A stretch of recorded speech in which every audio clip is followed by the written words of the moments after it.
नमस्कार, मैं हूं संजय शर्मा। आप देख रहे हैं 4 PM न्यूज नेटवर्क। सोमवार को तो राजनाथ सिंह को जयपुर में होना चाहिए था। जो घमासान चल रहा है राजस्थान में, उसका कहीं ना कहीं निपटारा करना था। जो पर्यवेक्षक बनाए हैं, मोदी जी की अनुमति से पर्यवेक्षक बनाए गए थे। क्या किया कहते हैं भाई, वसुंधरा राजे को यही मैनेज कर सकते हैं। पूरी पार्टी को 360 अंश के कोण पे घुमा के रख दिया है वसुंधरा ने। लगभग ऐलान कर दिया है कि बनेंगे तो हम बनेंगे, वरना फिर एक ट्वीट कर दिया देर शाम को, इतवार की देर शाम को। सारी बातें लिख दी, अधिकार, मौलिक अधिकार, नैतिकता, सब पाठ पढ़ा दिया उस ट्वीट में। राजनाथ सिंह को पर्यवेक्षक बना तो दिया, लेकिन फिर याद आया कि राजनाथ सिंह के वसुंधरा के रिश्ते बहुत अच्छे हैं। और मोदी जी के और राजनाथ सिंह के रिश्ते क्या है, इसको मुझे बहुत विस्तार से आपको बताने की जरूरत नहीं है। कि देश का हर आदमी जानता है कि राजनाथ सिंह के दिल में मोदी जी के लिए कितना प्यार है, कितना इलू इलू है। राजनाथ सिंह को बर्फ में लगाने की मोदी जी ने कोई कसर छोड़ी नहीं। जितना राजनाथ सिंह का कद कम किया जा सकता हो उतना कद कम किया गया, जितना उनको परेशान किया जा सकता हो उतना उनको परेशान किया गया। वो आपने एक परेड का वो वीडियो देखा होगा जिसमें राजनाथ सिंह जा रहे हैं और पीछे से इशारा कर दिया जाता है कि आप मोदी जी चल रहे हैं, आप थोड़ा साइड में आ जाइए। मतलब रक्षा मंत्रालय की परेड में रक्षा मंत्री को किनारे करने का ऐसा वीडियो कभी देखा नहीं होगा। जेपी नड्डा को तो वो लगभग दुत्कारते हुए पीछे हट जाइए अमित शाह ने, वो हमने वीडियो देखा है। तो राजनाथ का पर्यवेक्षक बनना ही चौंका गया था कि राजस्थान का पर्यवेक्षक राजनाथ सिंह को क्यों बनाया गया। तब मान रहे थे लोग कि भाई वसुंधरा राजे एकदम बगावत के तेवर में, और बिना वसुंधरा के राजस्थान में सरकार बनाने की कल्पना नहीं कर पा रही है भारतीय जनता पार्टी। मोदी जी को पता है कि अगर वसुंधरा ने थोड़ा भी गेम खेल दिया, थोड़ा भी गेम कर दिया, तो 24 में बहुत बुरा हाल हो जाएगा। इसमें कोई शक नहीं है, इसमें कोई दो राय नहीं है, इसमें किसी को कुछ कहने की गुंजाइश नहीं है कि वसुंधरा राजे राजस्थान में भारतीय जनता पार्टी का सबसे बड़ा चेहरा है। अब भले वो कहते हैं कि राजस्थान में चुनाव मोदी जी के नाम पे जीता गया, वसुंधरा कहाँ है, क्या है, इस तरह की डायलॉग बाजी नेता कर सकते हैं, गोदी मीडिया के एंकर कर सकते हैं, सुधीर चौधरी कर सकते हैं, रूपका लियाकत कर सकती है, अंजना ओम कश्यप कर सकती है। लेकिन ग्राउंड पे जाएंगे आप, राजस्थान में देखेंगे, राजस्थान के नेताओं से बात करेंगे, तो आपको समझ आ जाएगा कि बिना वसुंधरा के भारतीय जनता पार्टी की राजस्थान में कल्पना नहीं की जा सकती। और अब उन वसुंधरा के समर्थकों ने साफ साफ कह दिया कि नेता हमें वसुंधरा ही चाहिए। अब मामला यहां फंस गया, अब पेच यहां फंस गया। अगर वसुंधरा की जगह किसी और को मुख्यमंत्री बना दिया, तो डर यह है कि वसुंधरा के घर पर लगातार जो 2-3 दर्जन विधायक लगातार आ रहे हैं, जा रहे हैं, कह रहे हैं कि हमें वसुंधरा चाहिए, अगर उन्होंने बगावत कर दी तो सिर्फ 15 सीटें ज्यादा हैं, 15 सीटें कुछ भी ज्यादा नहीं होती, 15 विधायक ज्यादा कुछ नहीं होते। बीजेपी को एक रिपोर्ट मिली है, ऊपर भेजी गई प्रधानमंत्री को, भाजपा को, वहां के स्थानीय नेताओं ने भेजी, मुझे बताया गया। उसमें कहा गया है कि 40 से 50 विधायक वसुंधरा के साथ किसी भी स्थिति में जा सकते हैं। तो भारतीय जनता पार्टी परेशान है कि अगर ये 50 विधायक दल बदल की सीमा से आगे निकल गए और कांग्रेस ने सपोर्ट कर दिया, तो बैठी बिठाई दावत, बैठी बिठाई परसी परसाई थाली एकदम हाथ से खिसक जाएगी। बीजेपी ऐसी कई बार थालियां कांग्रेस के हाथों से खिसका चुकी है। एक चीज तो तय है कि जो शिवराज सिंह चौहान के साथ किया मोदी जी ने, वो वसुंधरा के साथ नहीं कर पा रहे। शिवराज सिंह चौहान तो सीधे हैं, वो विनम्र हो गए, उनको पता है कि वसुंधरा जितना दमखम, वसुंधरा जितनी ताकत उनके अंदर नहीं है। वो तो विनम्र हो गए कि मेरी कोई चाहत ही नहीं है, मुझे जो बना देंगे वो तो मैं, जो हुक्म मेरे आका वाले स्टाइल में रहूंगा, मैं तो साथ रहूंगा। लेकिन वसुंधरा के साथ ऐसा नहीं है। वो राजस्थानी तेवर, वो राजस्थानी कड़कपन, वो शैली वसुंधरा की जरा अलग है। दमखम भी है वसुंधरा में, वसुंधरा किसी भी सीमा तक जा भी सकती है। तो नाराज होती हैं। पिछले 10 सालों की राजनीति आप देखेंगे वसुंधरा की, कोई भी पक्ष ऐसा नहीं आया कि जब वो मोदी जी के सामने झुकती हुई नजर आ रही हो। मोदी जी से उन्होंने कह दिया रिश्ते बराबर वाले स्टाइल से। तो वसुंधरा उतना झुकने वाली नहीं है, वसुंधरा के अपने अलग तेवर हैं, अलग शैली हैं। तो वसुंधरा के साथ विधायक भी काफी है। तो बीजेपी डरी हुई है, मोदी जी डरे हुए हैं कि वसुंधरा कुछ गेम ना कर दे। सब लोग हैरान है कि राजनाथ सिंह को सोमवार को रहना चाहिए था जयपुर में, विधायकों से बात करते, संवाद करते, लेकिन राजनाथ सिंह को कमान देने के बाद दिल्ली दरबार को लगा कि मामला बिगड़ सकता है, तो जेपी नड्डा ने पहली बार किसी पार्टी के राष्ट्रीय अध्यक्ष ने, बीजेपी जैसी पार्टी के राष्ट्रीय अध्यक्ष ने पहली बार विधायकों से सीधे संवाद किया। छत्तीसगढ़ के विधायकों से तो नहीं किया, मध्य प्रदेश के विधायकों से तो नहीं किया, सीधा संवाद किया राजस्थान के विधायकों से। वो कहा पार्टी माँ समान होती है, पार्टी का अनुशासन, आचरण, ये सारी बातें बताई। तो मैं जैसे बता रहा था ना कि शिवराज सिंह चौहान तो मध्य प्रदेश में जितने सीधे हैं, विनम्र भाव से उन्होंने कह दिया वसुंधरा नहीं है। और शिवराज सिंह जितने विनम्र हुए हैं वो भी मोदी जी को डरा रहा है कि एक कहावत है ना, कहा जाता है कि जब सांप सीधा हो जाए, लेट जाए तो खतरनाक हो जाता है, वो अटैक करने की तैयारी हो रहा है। मैं शिवराज सिंह पे को कोई सांप बाप नहीं कह रहा हूं, लेकिन उनका इतना विनम्र होना भी बहुत डरा रहा है मोदी जी को। लग रहा है कि ऐसा ना हो कहीं अभी शिवराज मान गए हैं और 4-5 महीने बाद लोकसभा चुनाव हो, उसमें वो कुछ गुल खिला दें। और यही डर राजस्थान में वसुंधरा राजे को लेके डरा रहा है आला कमान को कि कहीं वसुंधरा राजे नाराज हो गई तो 4-5 महीने बाद जो लोकसभा का चुनाव होगा वो बहुत भारी पड़ सकता है।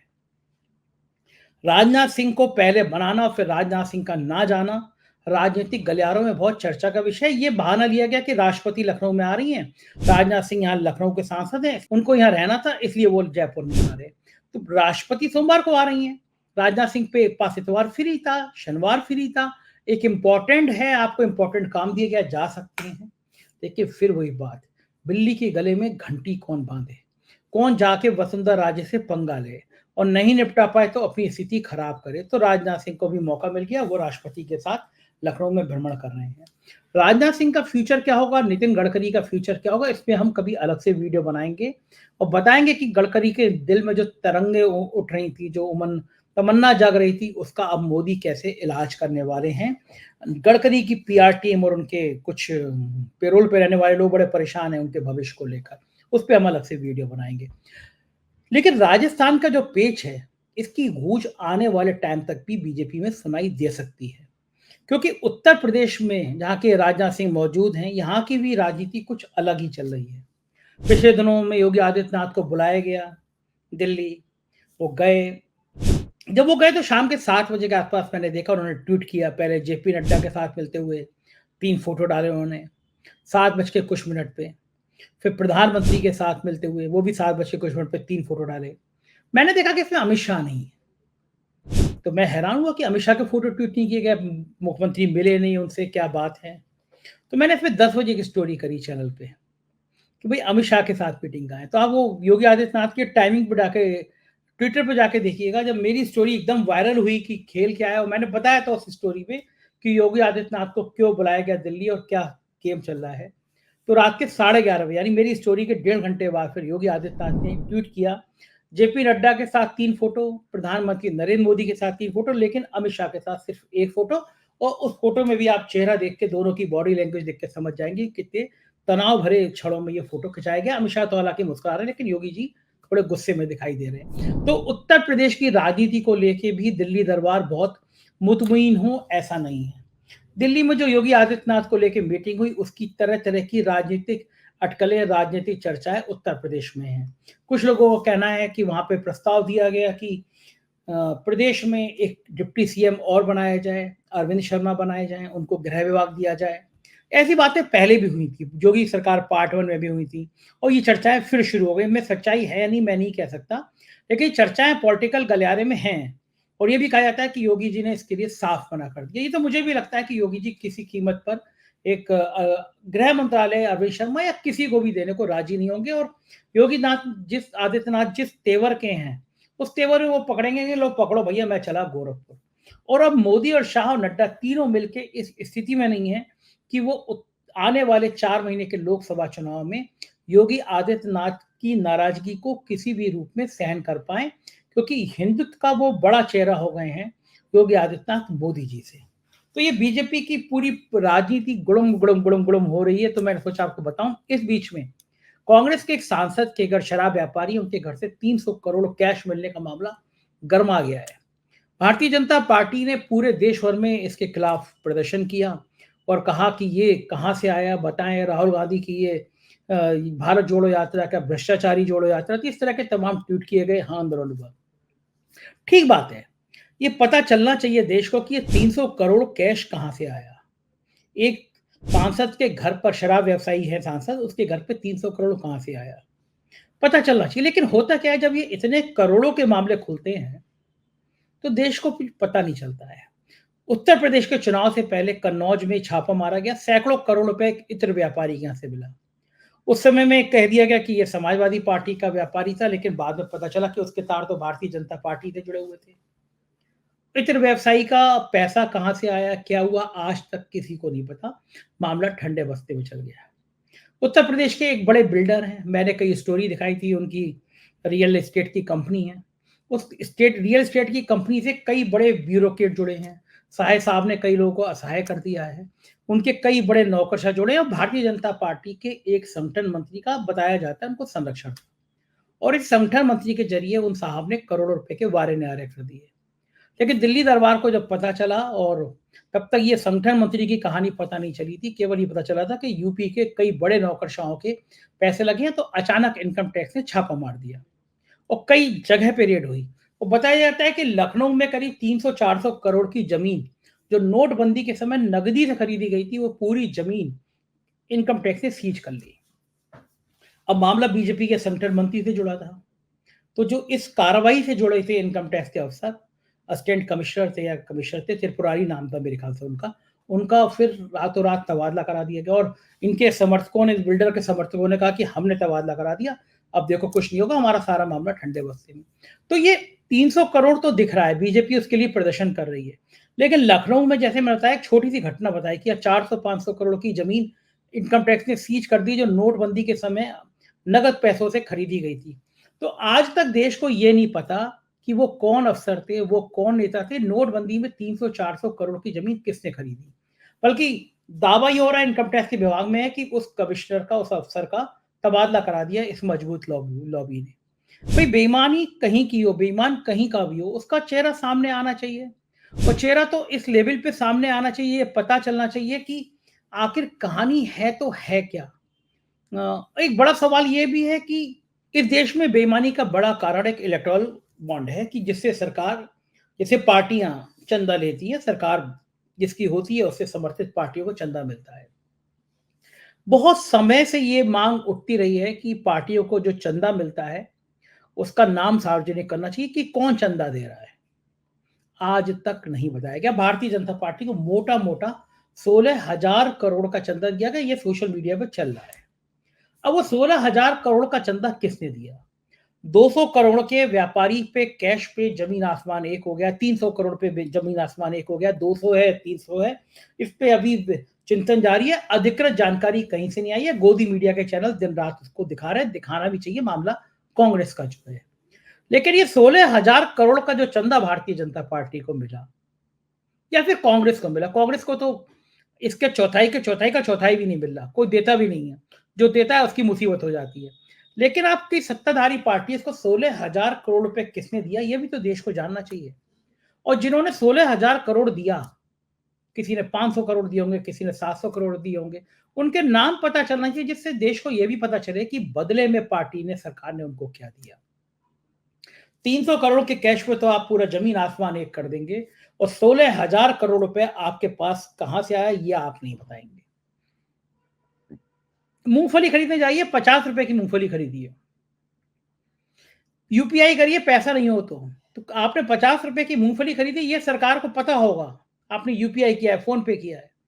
लेकिन पार्टी के पास 16,000 करोड़ रुपए कहां से आया, ये हिसाब कोई नहीं देगा, कोई नहीं बताएगा, क्योंकि सत्ता आपकी है। सुप्रीम कोर्ट में मामला गया कि भाई बैंकों के हजारों करोड़ रुपया एनपीए हो गए, माफ कर दिए गए। रिट लगी, आरटीआई में पूछा गया कि भाई ये कौन लोग हैं जिनके हजारों करोड़ रुपए सरकार ने माफ कर दिए, नाम तो बताइए। सरकार ने कहा कि साहब इनके नाम बता दिए तो इनकी साख पर सवाल खड़ा हो जाएगा। आप सोचिए, जो चोर, जो बेईमान हजारों करोड़ रुपया सरकार का, बैंक का मार रहे हैं, और बैंक का किसका पैसा, सरकार का थोड़ी है, वो मेरा और आपके टैक्स का पैसा है। हजारों करोड़ रुपए जिन्होंने बैंक के मार लिए, बैंक ने उनके ऊपर कोई कार्रवाई नहीं करी, सरकार उनका नाम नहीं बताएगी, क्योंकि उनकी साख पर सवाल खड़े हो जाएंगे। और यहाँ 50,000 रुपए का कर्जा हो जा रहा है तो किसान आत्महत्या कर ले रहा है, क्योंकि बैंक उसका जीना हराम कर रहा है। ये दोहरी व्यवस्था, ये दोहरा आचरण जब समाज में आ जाता है, तो निश्चित रूप से ऐसी बेईमानी की घटनाएं सामने आने लगती हैं। तो माना क्या जाए कि इस भ्रष्ट तंत्र में, इस सड़ी गली व्यवस्था में कोई आवाज कहीं से नहीं उठेगी। अचानक ही एक दिन शोर उठेगा कि हमने 3 राज्य जीत लिए, हमने 4 राज्य जीत लिए। आप हैरान हो जाएंगे कि आप गली-गली में घूम रहे थे, मोहल्ले-मोहल्ले में घूम रहे थे, लोग तो विरोध में दिख रहे थे, ये लहर कहाँ से आ गई अचानक? वो लहर किसी को नहीं दिखती, वो लहर मुझे नहीं दिखी, मैं मध्य प्रदेश में गया और पत्रकार गए, उन्हें नहीं गई दिखी। एबीपी के सी वोटर्स, बड़ा सम्मानित वोटर्स एजेंसी है, वो गई, उसको नहीं दिखी। लेकिन मंगल ग्रह से कुछ लोग आए थे, उन्होंने कान में, एक प्रदीप गुप्ता नाम के एक शख्स है, उनके कान में कहा कि यहाँ तो लहर है बीजेपी की और 156 155 सीटें आएंगी। और उन्होंने जाके चैनल में बताया, और चैनल भी कौन सा चुना? वो जहाँ पे तिहाड़ जेल में जो रिश्वत मांगने के आरोप में पत्रकार जेल गए थे, उनका चैनल चुना आज तक। उन्होंने जाके कहा कि भाई इतनी इतनी सीटें आएंगी, और चैनल ने दिखा दिया, उसे 5 या 6 सीटें आगे पीछे आ गई। तो वो लहर सिर्फ उन पत्रकार को, उस एजेंसी को दिख रही थी और उस चैनल को दिख रही थी। ऐसा संभव है क्या? हो सकता है क्या? जितनी सीटें बताया सिर्फ 5 या 6, ऐसा क्यों किया जाता है? ऐसा इसलिए किया जाता है कि एग्जिट पोल के जरिए आपके दिमाग में उठा दें कि भैया यहाँ तो 156 160 सीटें आ सकती है, और जब 163 निकले तो फिर आपको यकीन आ जाए कि हाँ, ये पार्टी की तो लहर थी। इस देश का लोकतंत्र एक खतरनाक मोड़ पर जा रहा है। ईवीएम पर लगातार सवाल उठ रहे हैं। अखिलेश यादव ने सवाल उठाए, मायावती ने चुनाव पर शक जाहिर किया, कांग्रेस ने सवाल उठाए, दिग्विजय सिंह ने प्रदर्शन किया, दिग्विजय सिंह ने ट्वीट किया। एक फेसबुक पे एक व्यक्ति ने लिखा था, चुनाव वोट पड़ने के अगले दिन लिखा था कि कांग्रेस प्रत्याशी को 77,000 और भारतीय जनता पार्टी के प्रत्याशी को 93,300 वोट मिलेंगे। वोटिंग होने के अगले दिन लिख दिया था, और जब रिजल्ट आया तो वही नतीजा हुआ, 77,000 कांग्रेस को और बीजेपी के आदमी को 93,000 कुछ वोट। तो ये कैसे संभव है? उस मंगल ग्रह के आए हुए व्यक्ति ने, जिसने प्रदीप गुप्ता को, जिसने आज तक को बताया था कि इतनी सीटें आएंगी, क्या उसी ने उस व्यक्ति को बता दिया था, बता दो कांग्रेस को इतने वोट मिलेंगे? तो जाहिर है कि लोकतंत्र में ऐसे सवाल खड़े हो रहे हैं, और ये खतरनाक स्थिति है, ये लोकतंत्र के लिए खौफनाक स्थिति है कि लोग आपकी इस व्यवस्था पर, जिसमें जनप्रतिनिधि चुने जाते हों, उस पर सवाल खड़े करना शुरू कर दे। अखिलेश यादव ने कहा अपने 2 दिन पहले प्रेस कॉन्फ्रेंस में कि दुनिया के जितने बड़े देश हैं, अमेरिका हो, इंग्लैंड हो, जापान हो, कहीं पे भी ईवीएम यूज नहीं होती है, पोस्टल बैलेट यूज होता है। हमारे यहाँ उन्होंने कहा कि कौन सा ज्यादा जरूरी है कि 2 दिन में आप काउंटिंग करा लीजिए, काउंटिंग 10 दिन बढ़ा लीजिए, लेकिन बैलेट पेपर पे चुनाव हो, पता तो चले किसने किसको वोट दिया है। अब आप बड़ी कल्पना करिए कि फोन में पेगासस आ गया, मेरे हाथ में फोन है, मैंने किसी को दिया नहीं, तब तक एक सॉफ्टवेयर पता नहीं कहां से मेरे फोन में आ गया, मेरा सारा डाटा हैक होकर चला जाए, ये पेगासस है। तो जब फोन में इजराइल में बैठा आदमी एक सॉफ्टवेयर से मेरे फोन को हैक कर सकता है, तो एक विधानसभा में 20 ईवीएम हैक नहीं हो सकती, ये कौन कह रहा है? ये पूरी राजनीति की तस्वीर है, जिसमें मैंने आपसे चर्चा करी। आप एक सजग प्रहरी हैं, आपको पता होना चाहिए कि आपके समाज में, आपकी राजनीतिक व्यवस्था में क्या चल रहा है, क्यों चल रहा है, और चलना चाहिए या नहीं चलना चाहिए। इस व्यवस्था को बदलना है तो आपको भी सक्रिय होना पड़ेगा। अपनी रचनात्मक सकारात्मकता बढ़ाइए, सरकार के पक्ष में हो या विपक्ष में हो। जो चीज सही है उसको लिखना शुरू करिए। गोदी मीडिया के चैनल को देखना बंद कर दीजिए। यकीन है आप पहले ही देखना बंद कर चुके होंगे, लेकिन इनके बारे में सोशल मीडिया पर लिखना शुरू कर दीजिए कि सत्ता के दबाव के आगे, सत्ता के पैसे के आगे किस तरह ये लोकतंत्र की हत्या कर रहे हैं। 4 पीएम को प्यार देते रहिएगा, सब्सक्राइब करिएगा, ज्वाइन करिएगा। आपका प्यार मेरे लिए बहुत बड़ी पूंजी है, इसे बनाए रखिएगा। शुक्रिया, थैंक यू।